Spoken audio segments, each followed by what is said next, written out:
میں نے جاپان میں ایک بہت بڑی پیس پریئر جو کہ فیوجی سینچری میں ایک پروگرام انعقاد پذیر ہوا،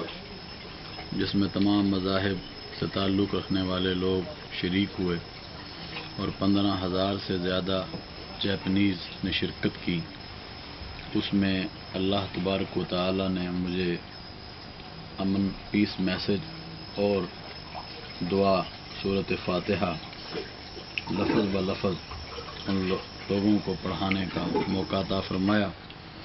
اور میں نے اس میں برملا اس بات کا اظہار کیا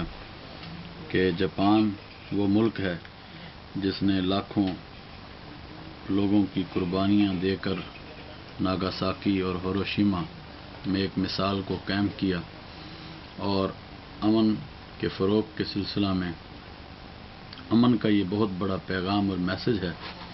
اور پھر میں نے وہاں پر مختلف مذاہب کے جو رہنما ان سے ملاقات کی، اور پاکستان سے جو محبتوں کا پیغام ہے جو کہ میں اس کانفرنس میں ان لوگوں کے سامنے میں نے اس بات کا اظہار کرتے ہوئے یہ کہا کہ میں پاکستان سے محبتوں کا پیغام آپ جاپنیز بھائیوں اور بہنوں کے لیے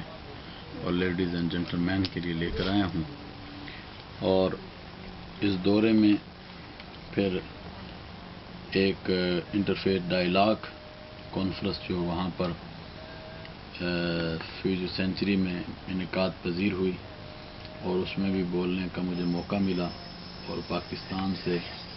میں نے وہاں پر نمائندگی کی۔ اور اس کے علاوہ اسلامی مرکز کی طرف سے دعوت جناب محترم ہمارے مخدوم و محترم عقیل صدیقی صاحب اور ہارون بھائی صاحب کی طرف سے دی گئی، اور یہاں پر بعد نماز مغرب عہد کا مسجد میں بیان تھا، جس میں ہم نے قرآن اور سنت پر بات کی۔ اور قرآن وہ کتاب ہے جو رشد ہدایت ہے ساری انسانیت کے لیے، اور ہمیں چاہیے کہ ہم قرآن مجید کو اگر صحیح طرح اس پر عمل کریں تو یقیناً دنیا اور آخرت اور حضرت محمد نبی کریم صلی اللہ علیہ وسلم جو ساری کائنات کے لیے رحمت للعالمین بن کر آئے، ان کی سیرت مطہرہ پر عمل کریں تو دنیا اور آخرت میں ہم کامیاب ہو سکتے ہیں۔ یقیناً آج ضرورت ہے کہ ہم صحیح جو تعلیمات ہیں اسلام کی ان کو اجاگر کریں، اور میں یہ سمجھتا ہوں کہ آج آپ یہاں جاپان میں اور دیار غیر میں رہ کر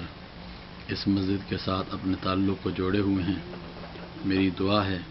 کہ اللہ تعالیٰ اس اسلامک سینٹر اور اس کا مسجد کے جو مسائل ہیں اس میں اپنی غیبی مدد فرمائے، اور اس کا جو تکمیل کے مراحل ہیں اس کو جلد سے جلد اللہ تعالیٰ تمام لوگوں کو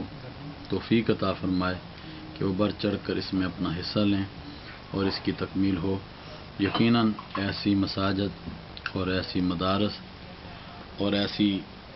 ایجوکیشن اسلامک سکول یہ ہمارے لیے بہت بڑا ایک ذریعہ ہے اسلام اور اسلام کے میسج کو آگے پھیلانے کے لیے۔ قرآن مجید فرقان حمید جو بات کر رہا ہے، اور جس میں اللہ تعالیٰ نے ارشاد فرمایا وَاعْتَصِمُوا بِحَبْلِ اللَّهِ جَمِيعًا وَلَا تَفَرَّقُوا، اللہ کی رسی کو مضبوطی سے تھام لو اور تفرقات میں مت پتو۔ اور رسول اللہ صلی اللہ علیہ وسلم نے فرمایا کہ مجھے انما بعثت معلما، مجھے انسانیت کا معلم بنا کے بھیجا گیا ہے۔ اور نبی کریم صلی اللہ علیہ وسلم نے فرمایا المسلم من سلم المسلمون من لسانہ ویدہ، کہ تم میں بہترین مسلمان وہ ہے جس کے ہاتھ اور زبان سے دوسرا مسلمان محفوظ رہے۔ اور ایک جگہ یہ فرمایا کہ انسان دوسرے انسان محفوظ رہیں۔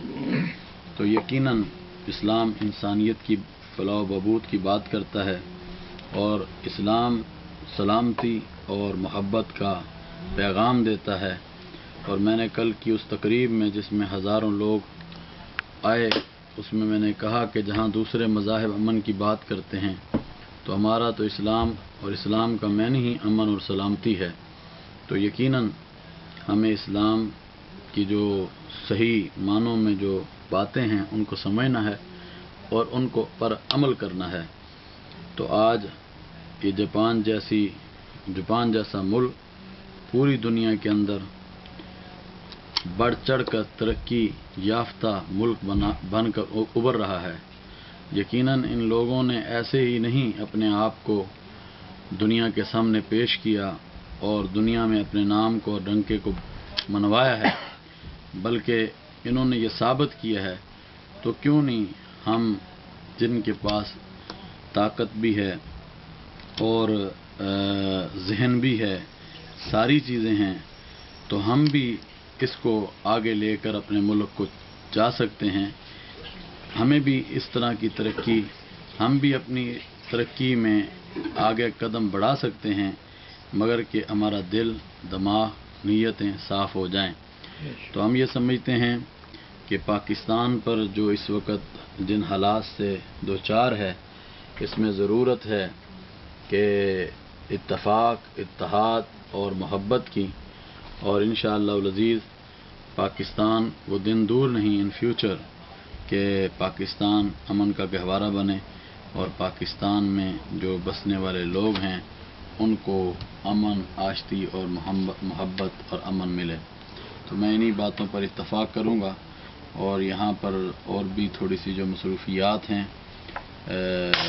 ان کا بھی ذکر آپ کے سامنے میں نے کر دیا ہے، تو میں یہ سمجھتا ہوں کہ اس کو آپ اس میں دیں، اور میں بتاؤں گا کہ پاکستان کے اندر پہلے سے بہت اچھے حالات ہیں۔ ٹھیک ہے، یہ تھوڑی سی یہ جو مسائل آئے ہیں اور دہشت گردی کے یہ چند دنوں میں اللہ کا شکر ہے کافی بہتر ہو چکے ہیں حالات، مگر اب وہ جو تفرقہ بازی والی بات یا آپس میں رنجشوں والی بات وہ کافی حد تک ختم ہو چکی ہے۔ آج ضرورت ہی اسی امر کی ہے کہ ہم اپنی صفوں میں اتحاد کو پیدا کریں۔ مسلک اپنی اپنی جگہ ہیں، اور حضرت مولانا اشرف علی تھانوی رحمۃ اللہ علیہ نے بہت اچھی بات کی ہے، جس کو ہم پاکستان میں اتحاد کے پلیٹ فارم سے اجاگر کرتے ہیں کہ اپنے مسلک کو چھوڑو نہ، کسی کے مسلک کو چھیڑو نہ۔ اگر یہ بات ہر ایک کے دل میں بیٹھ جائے تو یقیناً کوئی فساد اور کوئی چیز برپا نہیں ہوتی۔ اللہ تعالیٰ سے دعا ہے کہ جاپان کے مسلمانوں کی حفاظت فرمائے اور ان کو دن دگنی رات چگنی ترقیاں عطا فرمائے، اور جتنے بھی مسائل ہیں ان کو حل فرمائے اور اپنی غیبی مدد فرمائے۔ شکریہ۔ آمین۔ جزاک اللہ خیرا۔